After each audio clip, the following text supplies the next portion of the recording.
日はですね、このベアフットシューズっていう薄底のシューズが、終鉄的にパワーを発揮するにあたって、どういうふうにおすすめなのかっていうのを、詳しく解説していきます。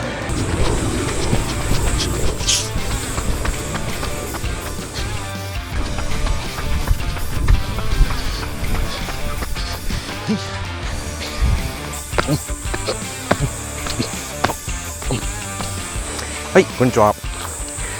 今日はですね、この、ベアフットシューズについてまた、解説していきたいと思います。前回一度、このベアフットシューズって何なのかっていうのをね、動画で紹介しましたけど、もうあれ約10ヶ月ぐらい前ですね、結構、日にちが経ちました。このシューズですね、とてもおすすめだっていうことを常々言っていまして、終鉄の会員さんに関してはね、かなりの率で、ベアフットシューズをね愛用している人が多いです。で、ベアフットシューズって一体何なのと、初めての方に説明すると、簡単に言うとですね、靴底がちょっとこれね、外から見るとあまり分かんないかもしれないですけど、ものすごく薄いんですね。ほんと何ミリっていう、もうほんと数ミリの薄さのソールなんです。要はね、靴底がペラペラなシューズと思っていただいてもいいと思います。靴底がまず薄いということと、もう一つ、大体ね、普通の靴っていうのは、つま先の方が薄くて、かかとの方が厚みが増していく、ね、そういう風になってると思うんですけども、ベアフットシューズは、全体が薄いソールでできているので、つま先もかかとも同じ厚さ、同じ厚みだということなんですね。これを、ゼロドロップと言われるんですけれども、ここもねすごく重要なポイントになっています。靴底が薄いということと、ゼロドロップ、つま先とかかとの厚みの差がないということですね。ベアフットシューズがなんでおすすめかというと、僕の感覚で言うと体を強くできるということです。現代人がね、この分厚い靴で生活することによって失われた体感覚を呼び覚ますというような感じです。一言で言うとね、体が強くなる靴だと思ってもらえばいいと思います。これがね、どのように体を強くしてくれるのかということを解説していきます。まず、靴底が薄いことによって、この地面に、ついた時の衝撃ですね。これがもうダイレクトに体に返ってきます。クッションがないということなので、ダイレクトに衝撃が体に返ってきます。それってね、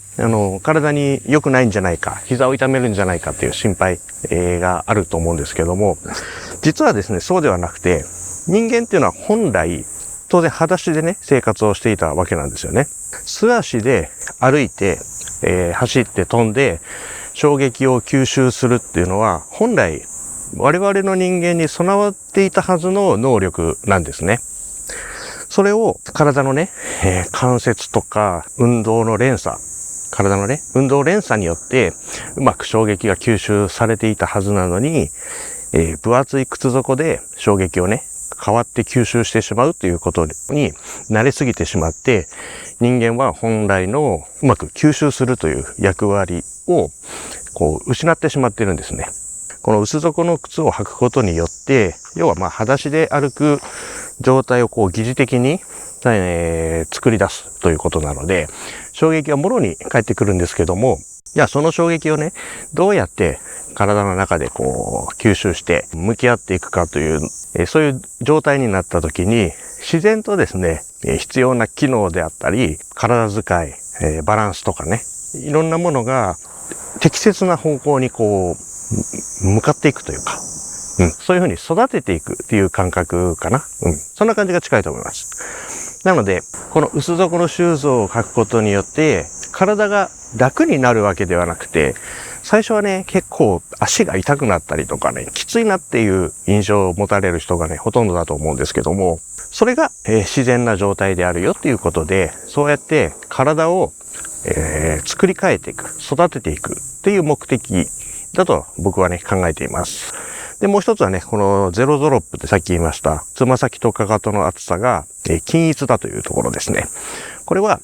一般的な靴底、つま先が薄くてかかとが厚い靴底っていうの、その靴底ですと、自然に足をね、平坦に着地しようとしても、かかとから着地する。自然にそうなっちゃうんですね。で、このかかと着地というのが、すごく不自然なものなんですね。人間の体っていうのは、自然な状態の時はどういう着地の方法をするかというと、それはね、簡単で、靴を脱いで、裸足でね、こう、公園とか、硬い床の上を歩いたり走ったりしてもらえばわかると思いますけれども、かかとからゴツゴツと着地をすることはないと思うんですね。皆さんぜひやってもらいたいんですけども、かかとで着地するとね、なんかゴツゴツと衝撃が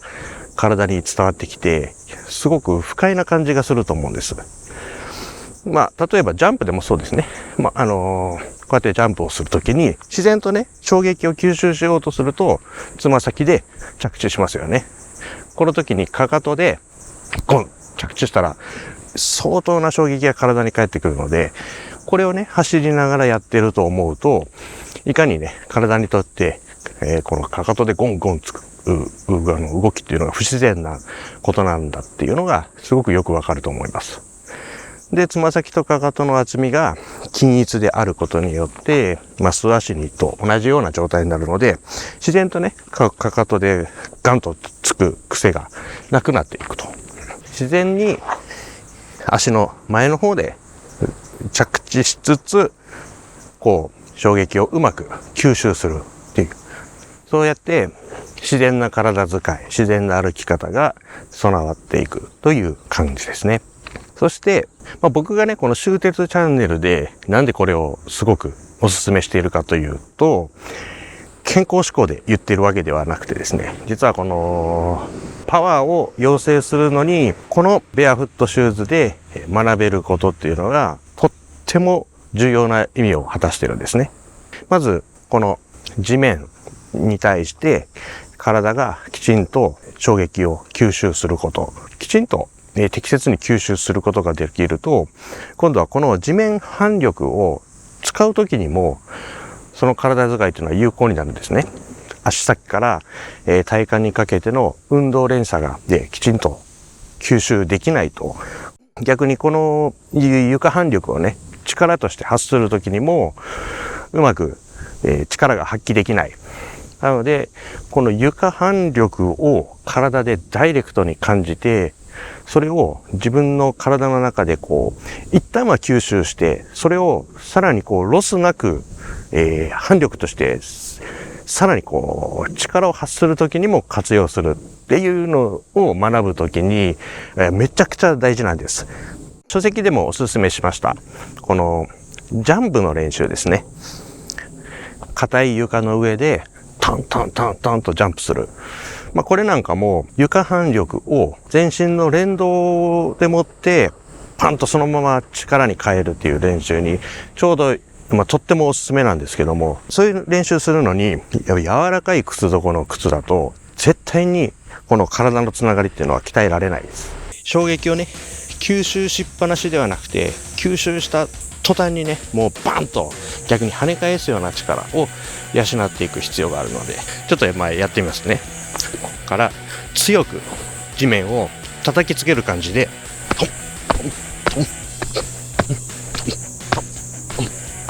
硬い床に対して素足でタンタンタンっていう衝撃をね、地面に衝撃をパンと跳ね返すような練習をしていかないと、この床反力を力に変える体使いができないと。そういうのを学ぶのにね、この薄底はめちゃくちゃいいんですよね。あとはですね、この強い力を発するときに姿勢が大事だっていつも言ってますよね。最近の動画では適切な姿勢が、作れることによってその神経伝達がものすごく、変わってくると。それによって力の出力が変わるんですよっていう説明してますけれども、この姿勢をね、正しい姿勢を作るのにもベアフットシューズはすごく有効なんです。どういうことかというとね、さっきの、かかと着地、この移動ですね。この移動ってこう、着地してもまだ体の、重心がですね、足に乗ってない状態ですよね。こうだけど、足の裏の前の方でこう着地すると、自然にこう重心が着地した場所にスッと乗るポジションで、着地するという癖がつくんですね。かかと着地だとこういう風に着地するけど、で、前の方で着地をするときはこう、スッと体が乗ってるのがわかりますよね。この足の裏に、体全体がどういう風に乗るかっていう、この感覚。で、その時の体の状態を知ることは、ものすごく大事なものなんですね。そういう意味でもすっごい大事で、足の上に体がきれいに乗る姿勢っていうのを知らず知らずのうちにこうそれが癖になるっていう効果もありますので、体をね強くするという目的のために、ぜひ試してみたらいいんじゃないかと思います。で、床反力をねきちんと使えるようになると、手先とか足先から発する力がすごくアップするんですね。これは運動連鎖が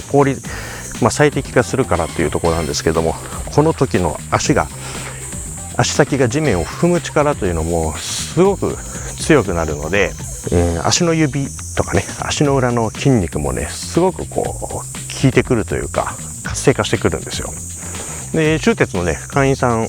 がこの間面白いこと言ってて、こうシューテツのねトレーニングをやってて、足のサイズが大きくなって前に履いてた靴が入らなくなりましたっていう風に言ってたんですけどもね、足先にもね細かい筋肉いっぱいありますので、そこにねグッと力が、滞りなくこう流れるようになると、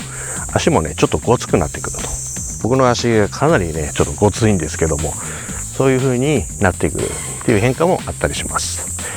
そういう意味でベアフットシューズ、ね、足先だけの問題ではなくて、実はねこの体全体の、正しい使い方とか運動連鎖にすごく効果があるものです。で、これはねスニーカータイプですけど、こうサンダルタイプも、僕持ってますし、サンダルタイプもねもうそのサンダルのままグッと紐で、固定して、走れるようなものになってまして、その辺はね、前回紹介した動画で、詳しく解説してますので、よかったらそっちの動画も見てみてください。僕が履いてるのはゼロシューズというメーカーで、一応ね僕が、履いてるメーカーのものは下の概要欄にリンクを貼っておきますので、他にもいくつかあるんですけど、結構有名なのはビボベアフットっていう。ビボベアフットは僕まだ買ったことないので、いつかねそれも試してみたいなと思います。すごくね評判はいいみたいですね。で、このゼロシューズはね値段がお手頃な、メーカーなので、僕はこれを今履いてるっていう感じですね。靴底がね薄ければいいのかっていうと、多分靴底の強さとかね、そういうのが評判の違いになってきたりするのかなっていう気もしますけど、その辺ねこの、ゼロシューズもねなんか結構なマイル数を走っても、大丈夫だという保証付きですよみたいなペロッペラのね底なんですけど、すごくね強度が保証された、ソールみたいですね。以上です。ありがとうございました。